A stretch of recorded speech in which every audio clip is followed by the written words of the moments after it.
Bonjour Agnès Potier-Dumas, Bonjour, merci beaucoup d'avoir accepté cette invitation. avec plaisir. Vous avez 35 ans, Oui. vous habitez à Levallois depuis 20 ans, vous avez travaillé pendant 10 ans avec Patrick Balkany, en étant notamment sa directrice de cabinet. Oui. Vous êtes candidate à ces élections municipales en 2020 pour la première fois. Lors du premier tour qui a eu lieu le 15 mars, vous êtes arrivé en tête avec 34,6% des voix, devant Arnaud de Courson, d'hiver droite, 20,79% des voix. Et Maud Bréjon, La République En Marche, 15,04%. Et enfin, dernier candidat encore en lice pour le deuxième tour, Yasmine Satfa, avec 14,24%. Ma première question, êtes-vous confiante, Agnès Potier-Dumas, à 6 jours des élections du second tour? Confiante, oui. Après, on ne sait jamais, une élection, c'est entre les mains des électeurs. Après, l'accueil est très bon sur le terrain, donc ça, c'est plutôt positif. Je crois qu'on a fait une belle campagne avec mon équipe. On a su s'adapter malgré cet épisode un peu particulier du Covid qui a complètement coupé cette campagne en deux. On a su se réinventer, on a su trouver un nouveau souffle. On a une très belle énergie dans cette campagne. J'ai une équipe extraordinaire à mes côtés. Je crois qu'on a bien défendu notre projet, on a bien défendu notre équipe. Donc aujourd'hui, les électeurs décideront, mais confiante, oui, je le suis. Comme vous le savez, Arnaud de Courson et Maud Bréjon se sont alliés. Si l'on additionne les scores qu'ont fait ces deux candidats, on arrive quasiment à celui que vous avez fait, un tout petit peu plus. Est-ce que ça vous a surpris, cette alliance entre Maud Bréjon et Arnaud de Courson? Non, surpris, non. Surpris, non, parce que c'est quelque chose que j'attendais. Encore une fois, moi j'ai quasiment 15 points d'avance sur le second au premier tour. Donc j'imaginais bien que pour essayer de s'en sortir, il allait chercher des fusions et des soutiens auprès des deux candidats, des deux autres candidats susceptibles de se maintenir. Alors il s'est allié avec Maud Bréjon, la candidate En Marche, ce qui fait qu'aujourd'hui il a une liste soutenue par En Marche. Et quand on fait ce genre de fusion, ça ne se traduit pas arithmétiquement par une addition des uns et des autres, des voix des uns et des autres. C'est-à-dire quand vous dites 20 plus 15, ça fait 35, ce qui est effectivement mon score. C'est pas comme ça que ça marche en réalité. C'est-à-dire qu'il y a beaucoup de gens qui ont voté pour Arnaud de Courson ou pour Maud Bréjon qui ne se retrouvent pas dans cette fusion, qui disent attendez, c'est quoi ces petits arrangements entre amis, vouloir gagner c'est bien, mais il faut penser à l'après, comment ils vont gérer cette équipe. C'est-à-dire qu'ils ne se connaissaient pas il y a 2 jours et là ils nous expliquent que ça va être extraordinaire, qu'ils ont la même vision de Levallois, etc. Bah, d'accord, si on a la même vision de Levallois, on se met ensemble dès le premier tour. C'est pas... Donc je suis pas sûre que les Levalloisiens soient très fans de ce genre de pratique. Pour des gens qui disent qu'on batte ce qu'on appelle l'ancien monde, je trouve ça assez rigolo. Maintenant, moi je le vois beaucoup, c'est-à-dire qu'il y a des gens qui viennent à moi pour me dire j'ai voté pour Maud Bréjon, mais je voterai pour vous au second tour, ou j'ai voté pour Arnaud. Voilà, même on voit Arnaud se faire un petit peu malmener sur les marchés. Des gens qui me disent attendez, moi j'ai toujours voté pour vous, qu'est-ce que vous êtes allé vous fourvoyer avec quelqu'un qui n'a pas du tout les mêmes valeurs que vous. Donc ça tique. Justement, en parlant de personnes qui ne se retrouveraient plus en vous, plus en l'ancien projet, Patrick Balkany vous a retiré son soutien, comme tout le monde sait. Est-ce que vous pensez que cela peut vous être préjudiciable et que bon nombre d'électeurs qui ont voté pour vous au premier tour vont justement vous retirer votre Bien sûr vote? que je me suis posé la question de savoir quelles conséquences allait avoir ce retrait de soutien sur ma candidature et sur le second tour. Après, on a eu le temps, encore une fois, de voir les réactions que ça a suscité. Et j'ai la chance aujourd'hui d'avoir un électorat qui a voté pour moi au premier tour qui est resté très solide. C'est-à-dire que j'ai vu les réactions des personnes venues à moi me dire j'ai voté pour vous au premier tour et je continuerai à voter pour vous au deuxième tour parce que ce qui se passe c'est un peu dingue, on comprend pas bien.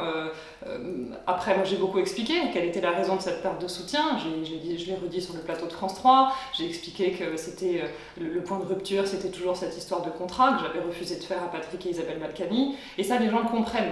C'est-à-dire que je ne suis ni la traîtresse ou je ne sais pas ce que j'ai pu entendre encore sur moi. Le fond du problème, il n'est pas là. C'est-à-dire que j'ai énormément de respect pour le travail qu'ont fait Patrick et Isabelle Balkany pour cette ville. Ils ont encore une fois radicalement transformé cette ville dans le bon sens. Ils ont fait énormément de bien à cette ville et ça je le dirai toujours, quoi qu'il se passe.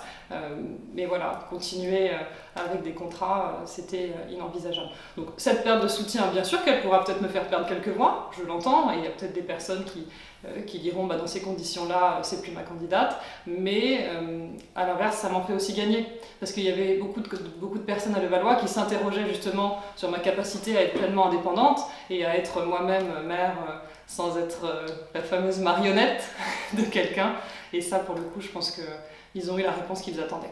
J'aimerais rapidement revenir sur justement ce soutien retiré. Est-ce que Patrick et Isabelle Balkany, vous avez ouvertement demandé un poste à la CMAREL et à la com? Non. Et c'est bien le problème. C'est bien le problème, c'est-à-dire que ça n'a jamais été une vraie conversation qu'on a eue les yeux dans les yeux, où ils m'ont demandé quelque chose. Encore une fois, j'ai expliqué, quand Patrick Balkany m'a demandé le 18 décembre de conduire la liste, il n'y avait pas de contrepartie. Où il n'y avait pas eu en tout cas de demande explicite sur ce qu'il souhaitait pour l'avenir. J'aurais voulu qu'il me le dise à ce moment-là, ou j'aurais voulu qu'il me le dise tôt en tout cas. Et à ce moment-là, vous pensez, à ce moment-là, pardon. Alors il m'avait dit les choses très clairement, il m'avait dit on ne sera pas sur la liste avec Isabelle. À ce moment-là il était incarcéré, la situation était un petit peu différente. Donc il m'avait dit avec Isabelle on ne sera pas sur la liste. Parce qu'ils auraient pu dire on pousse la liste, on se met en queue de liste, etc. Donc, on arrête, on ne se mettra pas sur la liste. Nous, ce qu'on espère, c'est pouvoir vendre le moulin et continuer après à avoir une vie tranquille avec nos enfants et nos petits-enfants. Même si à ce moment-là, je m'étais dit, effectivement, il leur sera très dur de décrocher parce que ça a été toute leur vie, mais je ne m'étais pas imaginé qu'ils puissent me demander quelque chose comme ça. Justement, j'aimerais revenir sur le lien qui vous unissait à Patrick Balkany. Le moins que l'on puisse dire, c'est qu'il vous accordait beaucoup de confiance. Ouais. Vous avez travaillé avec lui pendant un bon nombre d'années. 12 ans. Comme j'ai dit, je suis arrivée à ses côtés en 2008. Sa directrice de cabinet. Déjà en 2016, en juin 2016, à un an des législatives, vous aviez été choisie à l'époque par les Républicains comme candidate à ces élections pour remplacer Patrick Balkany qui avait choisi de ne pas se représenter. Mais finalement... En raison du non-cumul, puisqu'à ce moment-là, la loi sur le non-cumul était passée et il avait choisi de garder son mandat de maire. Ouais. Et finalement, vous étiez inéligible du fait de votre activité professionnelle. Vous avez travaillé au cabinet de Valérie Pécresse à la région Île-de-France. Et or, le code électoral, selon le code électoral, les membres du cabinet du président du conseil régional ne peuvent être candidats dans la région concernée. C'était une déception pour vous? C'était terrible. Ça a été vraiment pour moi un épisode terrible et j'ai mis un peu de temps à m'en remettre, je dois bien le dire. Ce qui s'est passé, c'est clairement, je vais le dire, j'ai manqué de vigilance. C'est-à-dire qu'à ce moment-là, j'étais en congé maternité, c'est-à-dire que j'étais enceinte de mon premier enfant, et il était question à ce moment-là de me basculer sur un poste compatible avec cette candidature. Le fait est qu'administrativement ça n'a pas suivi assez vite et que je me suis retrouvée dans une situation où effectivement, au moment où j'aurais dû être sortie du cabinet, je ne l'étais pas encore. C'est-à-dire qu'administrativement, bien qu'en congé maternité, administrativement, j'étais toujours rattachée au cabinet de la présidente. Donc quand l'affaire est sortie, quand la presse s'en est saisie, j'ai immédiatement dit c'est terminé, c'est pas carré, on n'y va pas. On ne peut pas se présenter à une élection si c'est pas carré et ça ne l'était pas. Donc à ce moment-là, j'ai dit terminé. Ça a été pour moi effectivement un vrai coup dur parce que c'était une élection qui me faisait énormément envie et pour laquelle je m'étais préparée. Maintenant, je me dis qu'aussi en politique, il faut un peu de chance et une bonne étoile qui nous protège parce que quand je vois ce qui s'est passé à cette élection-là, où tous les candidats les républicains ont été balayés d'un revers de la main, y compris des candidats sortants extrêmement bons, des députés extrêmement capés, je me dis qu'à ce moment-là, j'ai peut-être échappé finalement à quelque chose de terrible. Donc merci ma bonne étoile. Et bien justement, deuxième marque de confiance, le 18 décembre dernier, Patrick Balkany vous demande de tenir sa liste. Première question, 2 questions en une, pourquoi vous avoir choisi vous? Et deuxièmement, pourquoi avoir accepté? Est-ce que cette proposition, c'est la chance d'une vie?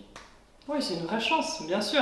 Après, pourquoi avoir accepté? C'était quelque chose aussi qui était préparé. Quand Patrick Balkany m'a fait revenir à ses côtés en janvier 2018, c'était déjà dans l'idée de préparer cette suite. C'est-à-dire qu'il avait été très clair avec moi, Patrick Balkany, à ce moment-là. Il m'avait dit j'ai des affaires qui vont arriver.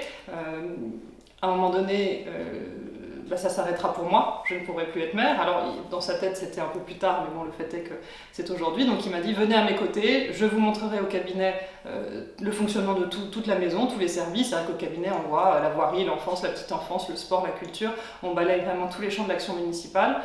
Et le jour où je passerai la main, je voudrais que ce soit vous. Ce jour est arrivé, donc je m'y suis préparée et je me sens prête. Patrick Balkany était hier soir à l'interview de CNews. Oui, j'ai regardé. Et a déclaré « Si j'étais candidat, j'aurais été élu au premier tour ». C'est possible. Est-ce que vous y pensez? Parce que justement, lors de ces élections, on entend beaucoup le rejet de ce système Balkany. C'est vrai. J'en suis pas si sûr. Est-ce que vous pensez qu'il aurait pu être élu du premier tour? Patrick Balkany, ça a été un maire très, très aimé des Levalloisiens. Est-ce que ça aurait été possible qu'il soit élu au premier tour? Ça, j'en sais rien. Il aurait fallu voir comment avait évolué la campagne. Là, on touche un peu à la politique fiction. Mais que Patrick Balkany, jouissent encore aujourd'hui d'une vraie popularité et d'une vraie affection auprès des Levalloisiens. Oui, c'est le cas, bien entendu. Vous pensez qu'il allait parler de vous hier soir sur CNews? Je me suis posé la question, j'avoue, je me suis dit, il va peut-être parler de moi, mais bon, c'était sur la Balkany Dance et c'était très bien. Voilà. Je préparais... Et je ne ferai pas la Balkany Dance si ça fait partie des questions. Ça n'en fait pas partie. D'accord. Je préparais les questions hier soir et il y avait CNews en fond. Ouais. Je me suis dit, tiens, Balkany qui débarque, est-ce qu'il va parler de la personne que je vais interviewer demain? Et non. J'étais au fond un peu déçu, je vous avoue. Certains vous critiquent, Agnès Potier-Dumas, et à la fois certains vous trouvent vachement courageuse. Courageuse d'une part parce que vous vous êtes vraiment affranchie de Patrick Balkany quand vous avez publiquement déclaré que de près ou de loin, jamais le couple Balkany n'aura un poste à jouer si vous étiez élu à la municipalité. Mais de l'autre côté, vous avez gardé en partie la liste, les membres de l'équipe précédente. Ma première question est pourquoi avoir maintenu des membres qui ont beaucoup fait débat, notamment certains qui ont été mis en examen plusieurs fois, et est-ce que c'est vous qui avez décidé, qui avez eu le choix, qui avez décidé, oui, de maintenir ou non ces membres dans votre liste? Moi, cette liste, c'est vraiment moi qui l'ai composée, avec les personnes que j'ai choisies. Donc alors il y a l'équipe sortante, effectivement. Moi, c'est des gens avec lesquels j'ai travaillé, que je connais bien. Donc bien sûr, c'était les adjoints de Patrick Balkany, ou même des conseillers municipaux de Patrick Balkany, mais c'est des gens que j'ai côtoyés, que je connais. J'ai fait le choix d'en maintenir certains. J'ai fait le choix, avant le premier tour, de ne pas continuer avec d'autres, qui étaient effectivement un peu plus compliqués à gérer dans le groupe. Mais encore une fois, cette décision, c'est moi qui l'ai prise. Y compris pour les nouveaux entrants. Les nouveaux entrants, ils composent 50% de ma liste. C'est moi qui suis allée les chercher. C'est-à-dire que c'est des gens qui sont venus à nous en nous disant voilà, il se joue une transition aujourd'hui à Levallois et j'aimerais en être. Je les ai tous vus un par un et c'est moi qui, in fine, ai décidé de m'entourer d'un tel ou un tel parce que c'était des belles personnalités, ils étaient représentatifs de Levallois, ils avaient vraiment quelque chose à apporter en plus à la liste et à l'équipe après.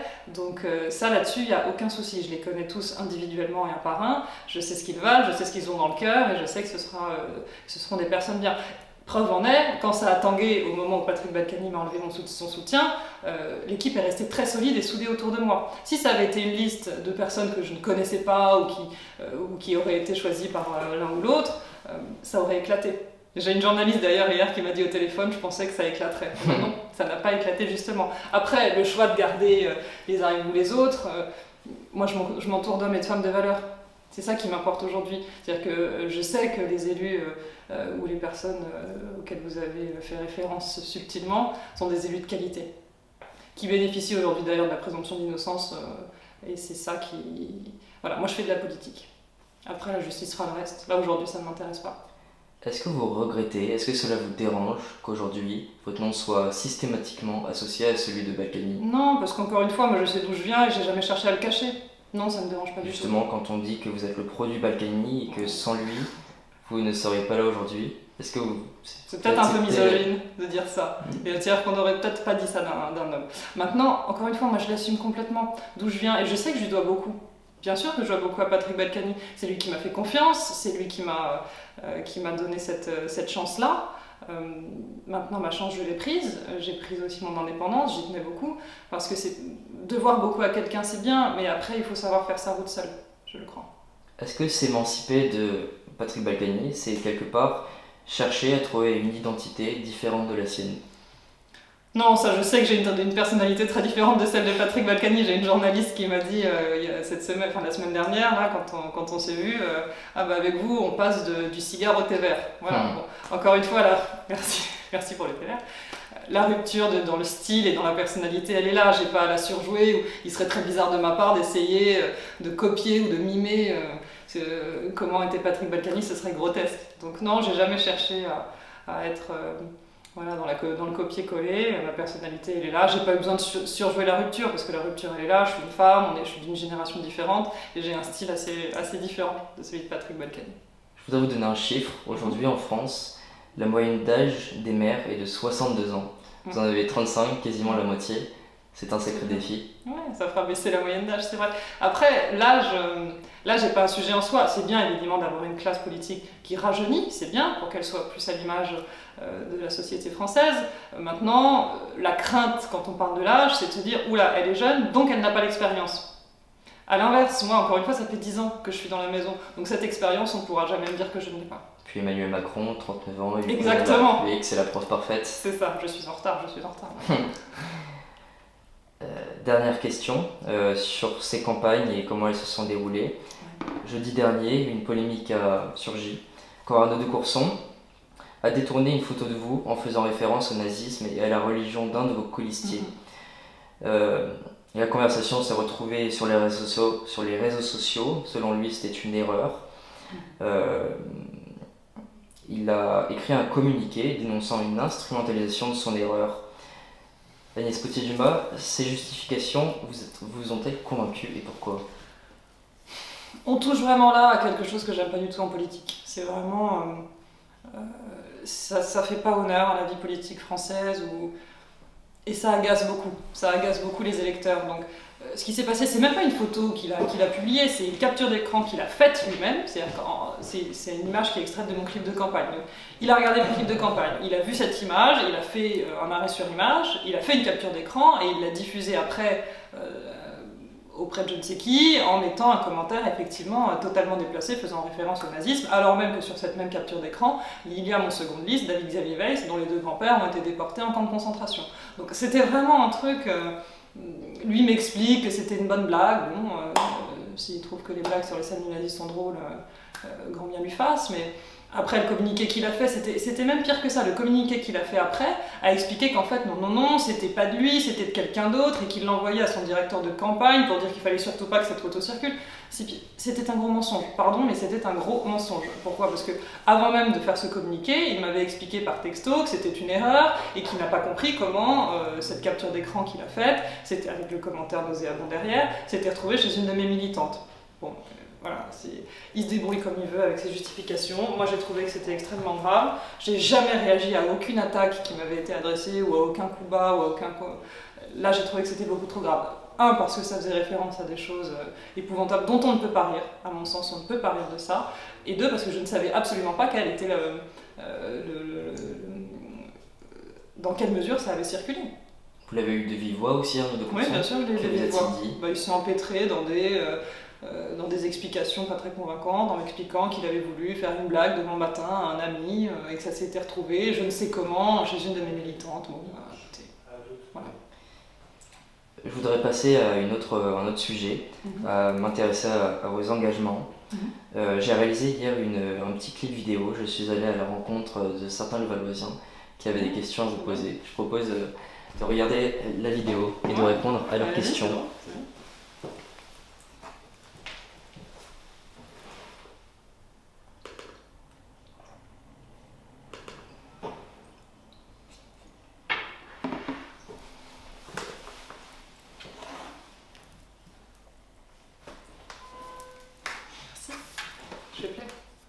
Bonjour, moi j'habite Levallois et je travaille à Levallois.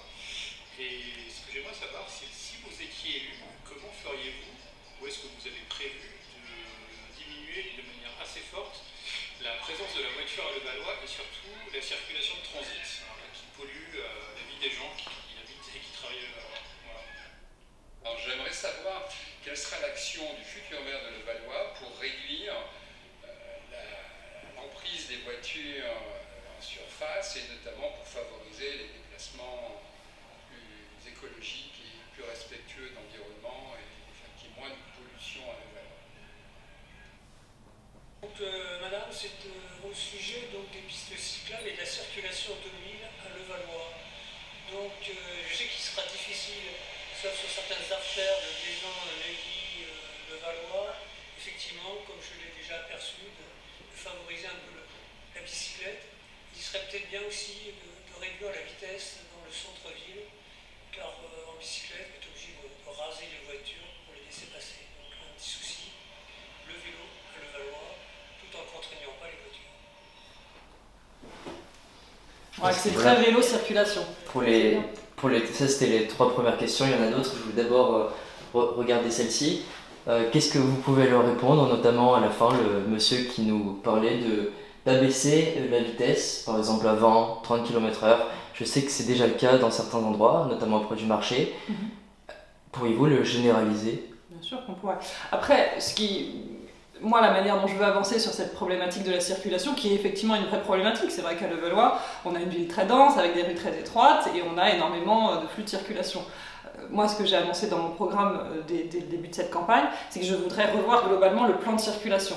Parce qu'aujourd'hui, on a des axes extrêmement encombrés, notamment aux heures de pointe, où quoi qu'on fasse, ça bouchonne. En plus, on a en ce moment les travaux sur la RD1, les quais Charles-Pasqua, qui font qu'on a énormément de reports de circulation de voitures qui s'engouffrent dans le Valois, alors qu'avant, elles filaient sur les quais. Donc, une fois que cet élargissement sera fait sur les quais de Sète, ce sera très bien, ce sera beaucoup plus fluide. Mais en attendant, on a tout ce report de circulation qui se fait. Donc, l'idée, c'était de pouvoir travailler avec un bureau d'études pour repenser notre plan de circulation qui date un peu et qui a été fait un petit peu par petites touches. C'est-à-dire qu'on a pu mettre, je pense à la rue Victor Hugo, qu'on a mis en sens unique, sans vraiment faire d'études globales sur l'impact que ça pouvait avoir. Aujourd'hui, si on arrive à repenser de façon intelligente ce plan de circulation, ça permettra, je pense, de désengorger les axes très encombrés et surtout d'éviter, ce dont parlait une des personnes là, dans sa vidéo, ce fameux flux de transit. C'est-à-dire que c'est vrai qu'aujourd'hui, comme on a des grandes lignes droites et des grands axes qui traversent le Valois pour nous emmener à Paris, à Courbevoie, à La Défense ou à Neuilly, on a des personnes qui ne font que traverser notre ville. Si on arrive, en repensant notre plan de circulation, à éviter ces flux traversants, ce sera déjà beaucoup moins de voitures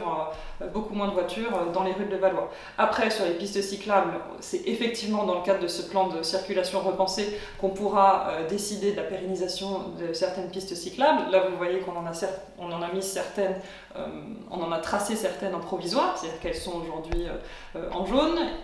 On avance sur ce terrain-là de manière très pragmatique. C'est-à-dire qu'on en a tracé quelques-unes, on voit comment ça marche, si ça marche pas, si c'est bien vécu, si c'est pas bien vécu. Là-dessus, c'est très clivant comme sujet. C'est-à-dire qu'il y en a qui nous disent c'est génial, il faut en mettre partout, d'autres qui nous disent c'est horrible, il faut tout enlever, j'en veux surtout pas à Levallois. Là, les personnes que vous avez interrogées sont plutôt favorables au vélo et c'est effectivement un mode de déplacement qu'il faut favoriser parce que là, encore une fois, quand on parle de réduire le flux de circulation, ça fait partie des outils qu'on peut actionner pour proposer à ceux qui le souhaitent d'avoir des modes de déplacement différents. L'idée n'est pas du tout de faire la chasse aux voitures, moi j'ai pas du tout une vision binaire des choses. L'idée n'est pas de dire aux Levalloisiens arrêtez de prendre la voiture, l'idée c'est de proposer à ceux qui le souhaitent de se déplacer différemment en leur proposant des axes sécurisés, parce que le monsieur avait raison, si on circule à vélo le long des voitures, le long de portières de voitures, c'est extrêmement dangereux. Donc je préfère encore une fois avoir des cyclistes dans des voies bien identifiées et sécurisées, plutôt que des cyclistes au milieu de la route ou qui filent le long des voitures avec des portières qui s'ouvrent, et là c'est très dangereux. Je vous voyais sourire en regardant les vidéos. On sent, quand vous voyez des Levalloisiens vous poser des questions, que vous aimez ça, que vous aimez le contact. Est-ce que je me trompe? Mais c'est génial, et c'est aussi comme ça qu'on fait les choses intelligemment. C'est-à-dire que si on fait ça tout seul dans notre bureau, sous un petit coin, avec des grands spécialistes, c'est là qu'on se trompe. Donc c'est pour ça que c'est bien aussi d'avancer de manière pragmatique. Sur les pistes cyclables, c'est vraiment la manière de faire. On teste, on prend les retours d'expérience, ça marche pas, c'est bien, c'est pas bien, on s'adapte et on décide. C'est vrai que c'est à mon avis une vraie force, et on a en plus à Levallois des citoyens qui sont très engagés, qui aiment beaucoup leur ville, et ça se sent. C'est le fameux esprit village dont on parle souvent à Levallois. On est une toute petite commune, on se connaît les uns les autres, on se retrouve dans les mêmes endroits, les marchés, les lieux de vie comme ça. Donc oui, c'est bien, c'est une bonne chose et il faut que ça perdure. Moi ça me plaît en tout cas. Je vous laisse regarder la fin des questions. Ah, une femme. C'est parti. Mixité. Au futur maire, quel sera le plan de réduction de l'endettement de Levallois qui a un record absolu 300 millions d'euros. 300 millions d'euros, voilà. Madame, si vous étiez élue à Levallois, comment est-ce que vous imaginez de mener une politique transparente en ayant 50% de la même équipe que l'équipe précédente? Voilà, donc j'ai lu, sauf erreur de ma part, que vous projetiez de mettre une véranda sur le côté jardin du club de la Planchette. Et franchement, je trouve que c'est une drôle d'idée parce que le charme de ce club, c'est de pouvoir déjeuner dans le jardin et la véranda va nous priver de ce plaisir. Et deuxièmement, sur le plan esthétique, je pense que ça ne va pas vraiment agrémenter la maison. Et puis ce sont des dépenses qui sont pas forcément indispensables. Donc voilà. Est-ce que si vous étiez maire de Levallois, vous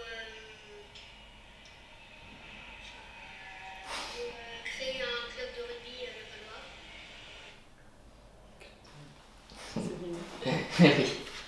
Qu'est-ce que vous pouvez répondre notamment Alors, sur la première, c'était la dette, je crois, la dette de Levallois, Levallois, ville très endettée. Alors, Levallois a été, c'est vrai, la ville la plus endettée de France. Tout à fait. On parle aujourd'hui de 300 millions, mais la dette de la ville est montée en fait à près de 700 millions d'euros.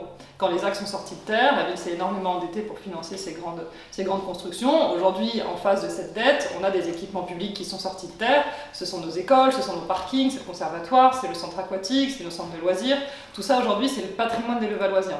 Et ce qu'il faut bien comprendre quand on parle de dette, c'est que la dette ne peut financer que des investissements dans une collectivité locale. On ne peut pas s'endetter, ça c'est la loi qui nous l'interdit, et c'est très bien, c'est très sain. On ne peut pas s'endetter pour financer notre fonctionnement. Le fonctionnement, c'est le salaire de nos fonctionnaires, c'est les petites fleurs dans les parcs, etc. Ça, on ne peut pas financer ça avec de la dette. Donc la dette aujourd'hui, c'est le patrimoine des Levalloisiens, c'est-à-dire que c'est le patrimoine des Levalloisiens qui est sorti de terre, et notre dette, elle s'est quand même largement réduite au cours des années passées. C'est-à-dire que ce travail de diminution de la dette, je le continuerai évidemment, mais on est déjà sur une trajectoire qui est bonne. On est passé de 700 millions d'euros en 2012, donc c'était il n'y a pas si longtemps que ça, à moins de 300 millions d'euros aujourd'hui. Et on continue largement à se désendetter. On a des finances qui sont bonnes, ça nous permet de même rembourser par anticipation certains prêts.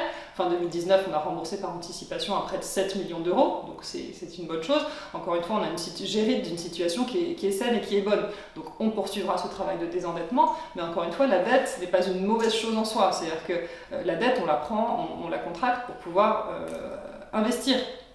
Et ce qui est bien, justement, puisque ce travail a été fait largement de désendettement, demain on pourra réemprunter, on pourra contracter de nouveaux emprunts pour financer nos nouveaux projets, plutôt que d'aller taper dans l'impôt, ce que les Levalloisiens ne veulent pas. Lors du débat sur France 3, il me semble que l'intégralité des candidats affirmait. Là, il y avait d'autres questions, du coup, attendez, il y avait pardon. quoi, la dette, le club de rugby, pourquoi pas développer une section rugby, Oui. effectivement, au sein du LSC. Alors après, il faudrait qu'on trouve des partenariats avec des clubs extérieurs ou ouais, parce que le rugby à Levallois, à part nous ravager la planchette, ce serait compliqué. Mais moi, j'ai monté une section équitation en 2014 en partenariat avec le Haras Jardy. Donc c'est ce type de partenariat qu'il faudrait trouver pour créer une section rugby. Ouais, pourquoi pas. Et sur la question sur le parc de la Planchette. Ah oui, couvrir effectivement, mettre une véranda sur la terrasse du parc de la Planchette. L'idée c'est que les seniors puissent profiter toute l'année de cette terrasse-là, qui est effectivement très agréable. Après, on a des modèles de terrasses ou de vérandas qui sont amovibles. Donc on pourrait imaginer quelque chose d'un peu hybride, qu'on pourrait monter l'hiver et démonter l'été pour qu'ils puissent continuer à être au soleil l'été. Et l'investissement là-dessus, vous savez combien est-ce que ça coûterait? Ça dépend du type de véranda qu'on installe. Il faudra regarder ça. C'est pas budgété pour 2020. J'en reviens à ma question que je comptais vous poser. Lors du débat sur France 3, les candidats ont affirmé que Levallois était la ville la plus endettée de France, de France, et vous avez été la seule à dire que non, à citer le Figaro. Effectivement, j'ai regardé la source. C'est exact, à votre avis. Pourquoi les candidats ont affirmé ce qui n'est pas vrai? Est-ce que c'était pour essayer d'enfoncer l'ancien système balkanique? Non, c'est un peu le problème quand on affirme des choses sans vérifier. C'est-à-dire qu'une situation, ça évolue. Oui, encore une fois, Levallois a été la ville la plus endettée de France, c'est vrai, mais ce n'est plus le cas aujourd'hui. Donc quand on a alors, il peut y avoir deux choses. Soit c'est de la mauvaise foi, c'est-à-dire qu'ils étaient au courant, mais ils ont dit non, on va continuer à dire que c'est la plus endettée. Soit c'est effectivement un manque de travail et un manque de renseignement, et ils n'ont pas fait l'effort d'aller vérifier l'info avant de la donner à la télé. Ce qui est dommage. Alors, j'ai méticuleusement observé votre fascicule, et la première chose que j'ai regardée, qui a attiré mon œil, c'est la création d'une académie e-sport. Pour ceux qui ne savent pas, l'e-sport, c'est une compétition de jeux vidéo. À ma connaissance, les autres candidats n'ont pas proposé ça. Je crois pas. Est-ce qu'on pourrait en savoir un peu plus concernant l'organisation, la localisation? Est-ce que cette académie sera affiliée au Levallois Sporting Club? Oui, tout à fait. Et enfin, est-ce que cette mesure, c'est une manière de séduire les jeunes Levalloisiens? Séduire les jeunes Levalloisiens. Je pense que ça va dans le sens de l'évolution d'une ville. Oui, le e-sport, c'est vrai que ça se développe de plus en plus. Et c'est un créneau qui intéresse nos jeunes. Alors, oui, on peut dire qu'en période électorale, on fait tout pour essayer de gagner des voix, mais l'idée, c'est qu'on sent que c'est quelque chose qui a le vent en poupe et surtout qui n'est pas encore vraiment investi par les villes. Quand on parle d'académie de e-sport, effectivement, vous avez raison, l'idée, c'est de pouvoir... Attendez, je regarde mon bracelet qui s'est enlevé, tiens, je le mettrai après. Ouais. L'idée, c'est de pouvoir créer une section au sein du LSC dans lequel on aurait des adhérents qui pratiquent le e-sport. Et si on veut aller plus loin, on pourrait même imaginer, et c'est le projet sur lequel on a déjà commencé à travailler avec un de nos adjoints, ce serait d'avoir carrément une équipe, alors peut-être pas professionnelle, mais en tout cas qui tournerait dans les compétitions. C'est vrai, vous jouez ? Ah, bah voilà, vous jouez à quoi ? Je joue à FIFA depuis 8 ans. D'accord. J'ai tous les modèles depuis 12 ans. Ouais. Et je fais partie des bons, quoi. D'accord. Quand j'ai lu ça, constituer une équipe comme ça, je me suis dit tiens, ça c'est un point positif. Et je sais que beaucoup d'amis seront intéressés par ça. Ouais. Donc l'idée c'est ça, de pouvoir constituer une équipe qui porterait les couleurs de la ville via le LSC pour tourner dans les compétitions comme ça. Ouais, c'est quelque chose qui me tient beaucoup à cœur. Et on a aussi l'idée d'un gros événement e-sport qu'on voudrait organiser, peut-être d'ici la fin de l'année ou l'année prochaine, parce que c'est des gros événements pour lesquels il faut qu'on trouve des partenariats et des joueurs qui seraient capables de venir jouer chez nous. Pour ça, on a Cerdan qui est tout trouvé et sur lequel on pourrait vraiment faire des beaux événements e-sport. Vos engagements étaient axés sur 3 points. La sécurité, la famille, le cadre de vie et le développement durable. Évidemment, on ne va pas revenir sur tout. Le temps nous manquerait et ces points ont déjà été largement abordés lors des différents lives que vous avez faits et par France 3. Mais globalement, ces 3 axes, sécurité, famille, développement durable, sont des idées assez générales que les candidats ont globalement repris. Selon vous, qu'est-ce qui démarque vos idées de celles de vos concurrents ? Je pense que ce qui nous démarque de nos concurrents, c'est les propositions plus précises qu'on fait. Vous avez raison, tous ces thèmes-là sont abordés dans tous les programmes des candidats de manière plus ou moins poussée. Moi, je l'ai toujours dit, ma priorité, c'est vraiment la sécurité des Levalloisiens. C'est-à-dire que je pense qu'en tant que maire, ce qu'on attend de nous, c'est d'abord d'avoir une ville sûre. C'est-à-dire que si on n'a pas une ville sûre, on peut avoir les plus belles écoles du monde, les plus beaux parcs du monde, personne n'en profitera et ça n'aurait aucun sens. Donc une ville sûre, c'est vraiment ma priorité, avec le recrutement de 20 policiers municipaux supplémentaires, l'utilisation de logiciels intelligents, l'équipement de nos policiers en caméra piéton, le doublement des effectifs de nuit, parce que les nuits, on manque d'effectifs et ça c'est terrible, le doublement de la brigade moto pour lutter contre les incivilités routières. Je pense que la différence, elle se fait là-dessus. Vous avez raison, c'est bien de donner des grandes idées générales en disant bah, tiens, on va parler de développement durable, ça fait bien, mais après, la différence, c'est comment on le fait, comment on parle de développement durable. À Levallois, typiquement, le développement durable, il y a 2 manières de l'aborder. Soit on fait des choses qui se voient, qui sont spectaculaires, c'est très bien.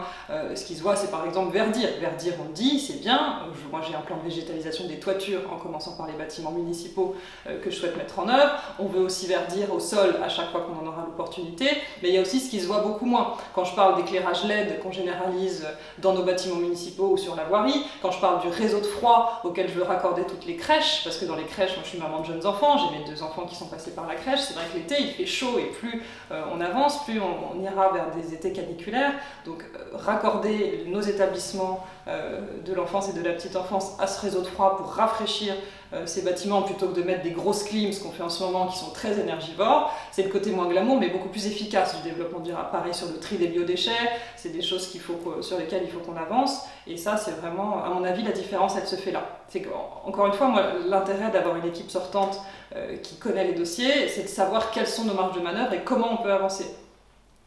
Revenons-en rapidement à la sécurité. Levallois est la première police municipale. D'ailleurs, il y a une réponse à laquelle j'ai pas répondu, une question à laquelle j'ai pas répondu d'une dame qui me demandait sur l'équipe, la transparence, comment vous allez faire. Je pense que là-dessus, pour répondre très brièvement, je pense sincèrement que c'est la tête qui donne le tempo. C'est-à-dire que quand on parle de changer les pratiques, etc., moi j'ai toujours évolué avec justement cette idée qu'on était, en sachant qu'on était beaucoup plus surveillés que les autres à Levallois. Justement parce qu'on est la ville de Levallois, on a la Chambre régionale des comptes qui régulièrement vient auditer nos comptes et notre manière de travailler, on a la préfecture qui surveille peut-être avec plus de soin ce qui se fait à Levallois que chez les autres, et on a nos services qui savent que c'est le cas et qui savent qu'on doit être encore plus exemplaire que les autres. On doit être irréprochable à la mairie de Levallois. Et je ne laisserai personne dire que nos services ne le sont pas, parce que je peux vous dire qu'on a un service juridique extrêmement capé, qui fait extrêmement attention et qu'on ne s'engage dans aucune procédure sans avoir bordé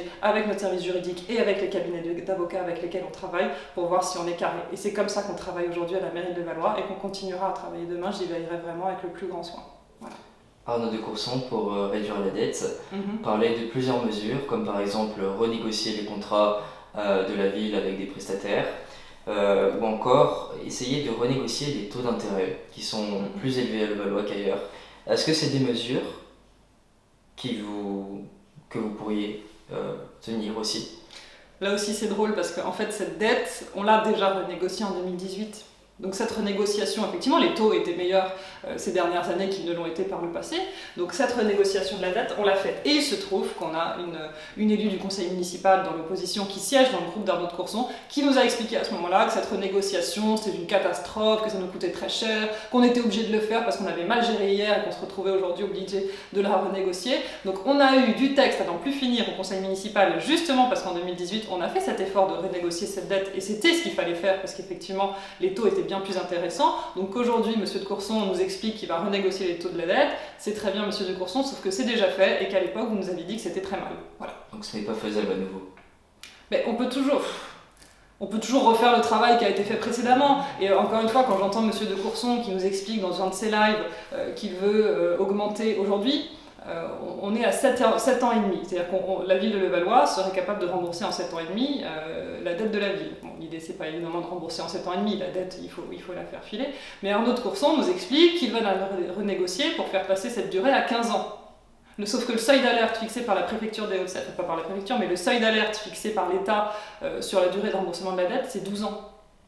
Donc quand Arnaud de Courson nous explique qu'il veut la faire passer à 15 ans, là aussi ça m'interpelle. C'est-à-dire qu'il y a un petit problème de travail là, il y a un petit problème de connaissance des dossiers qui fait que ça pêche.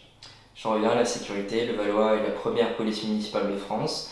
55 policiers. Alors, ça a été la première, c'est-à-dire la première créée en France en 83. Oui. Et 36 ASVP. Vous avez proposé de recruter... Combien vous avez dit? 36. Ouais, alors 40 ASVP et 55 policiers. Ouais, c'est ça. Vous avez proposé de recruter 20 nouveaux policiers. Est-ce que c'est faisable quand on connaît la difficulté de recruter les policiers, surtout à Levallois? Vous avez raison, budgétairement c'est faisable, ça il n'y a pas de problème, c'est des postes qui sont aujourd'hui ouverts. La difficulté c'est d'être attractif. Or, notre police municipale, elle a une particularité par rapport aux autres, c'est qu'elle est opérationnelle 7 jours sur 7, 24 heures sur 24, 365 jours par an. C'est pas le cas de toutes les polices municipales qui parfois, qui souvent d'ailleurs, notamment dans les communes des Hauts-de-Seine, ne sont pas opérationnelles la nuit.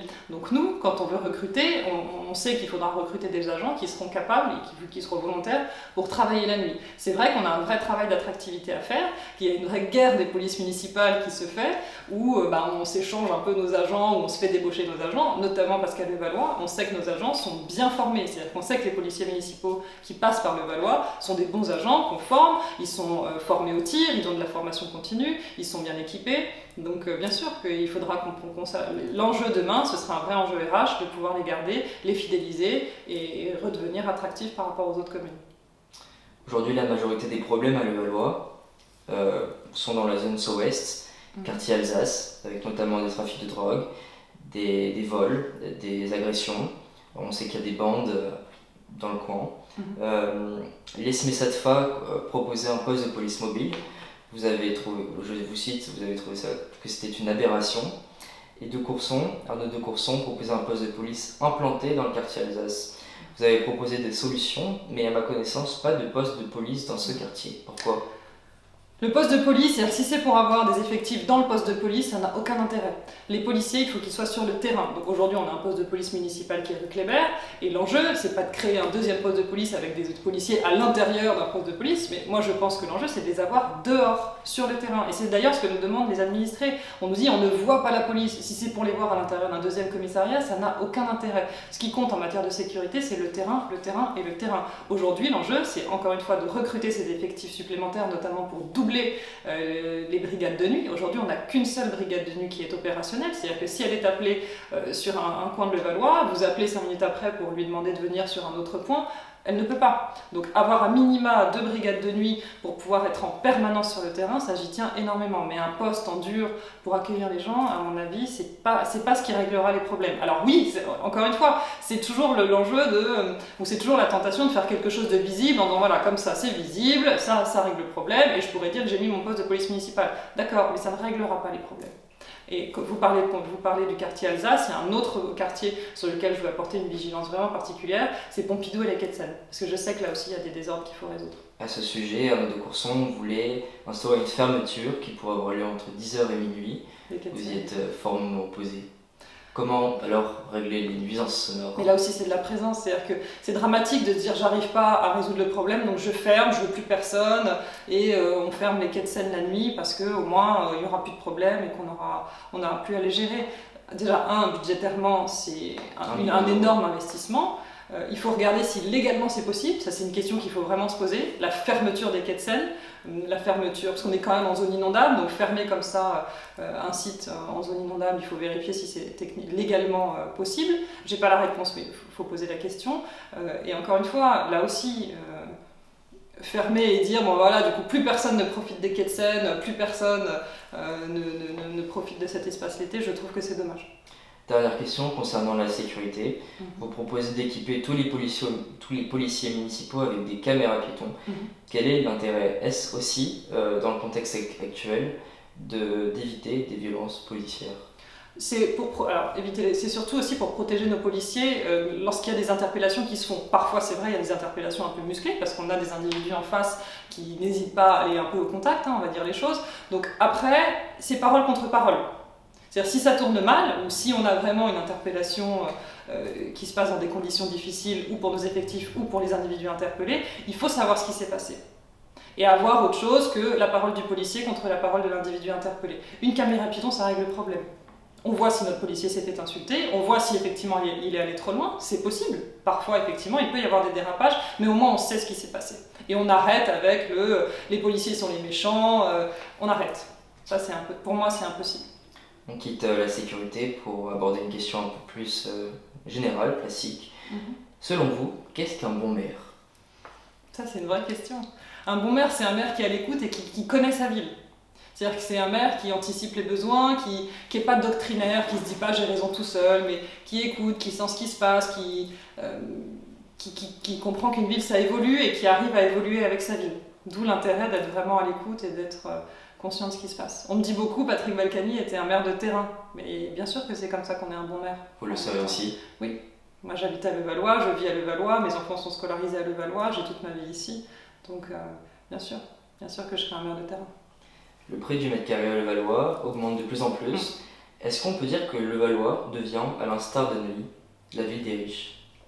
On dit beaucoup Levallois, ville de riches, Levallois, mais quand on regarde en fait, quand on prend le temps de regarder les personnes qui vivent à Levallois, on se rend compte que oui, il y a des catégories aisées qui sont venues s'installer à Levallois et c'est bien, mais on a aussi des personnes, justement parce qu'on a fait cet effort de développer le logement social, on a bien plus de logement social aujourd'hui à Levallois qu'on en avait à 83, on a aussi toute cette catégorie de population qui a pu rester à Levallois, et ça c'est bien. On a surtout une dans ville... le quartier Alsace Ouest. Oui, mais même un peu partout, regardez sur le front de Seine, ça on ne sait pas, on a 20% de logements sociaux.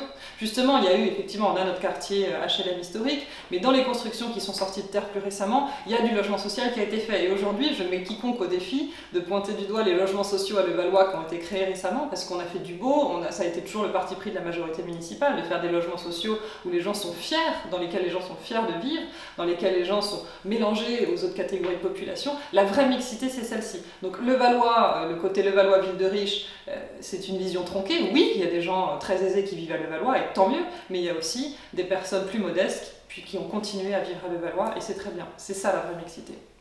On entame la troisième et dernière partie, les questions décalées, des questions un peu plus personnelles qui visent à cerner votre personnalité afin de briser la glace. Brisons la glace. Brisons la glace. C'est la question des trois. Je vous pose une question et vous répondez par 3 éléments de réponse.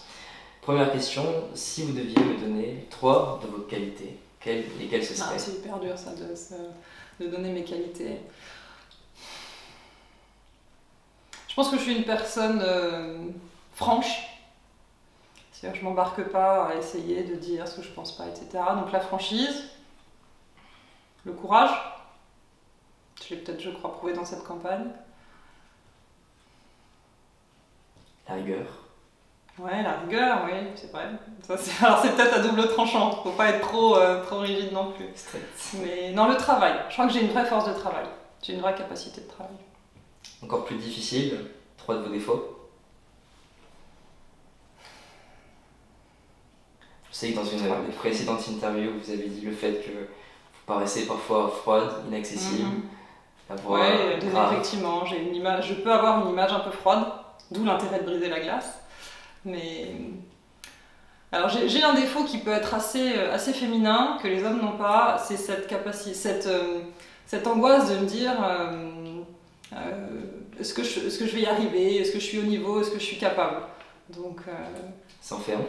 ça en fait un, ouais. C'est très féminin. Je me souviens, c'est Valérie Pécresse qui m'avait dit ça en entretien. Les hommes, ils se posent jamais la question de savoir s'ils sont capables, ils foncent, ils y vont. C'est-à-dire que si dans un entretien ou si dans une fiche de poste, ils cochent 3 des compétences requises sur 5, ils se disent c'est bon, large, j'y vais. Nous les femmes, on attend d'avoir les 5 croix cochées pour se dire c'est bon, je suis compétente, je suis légitime, je peux y aller. Donc j'ai peut-être un petit peu ce défaut-là, qui est encore une fois un défaut très féminin.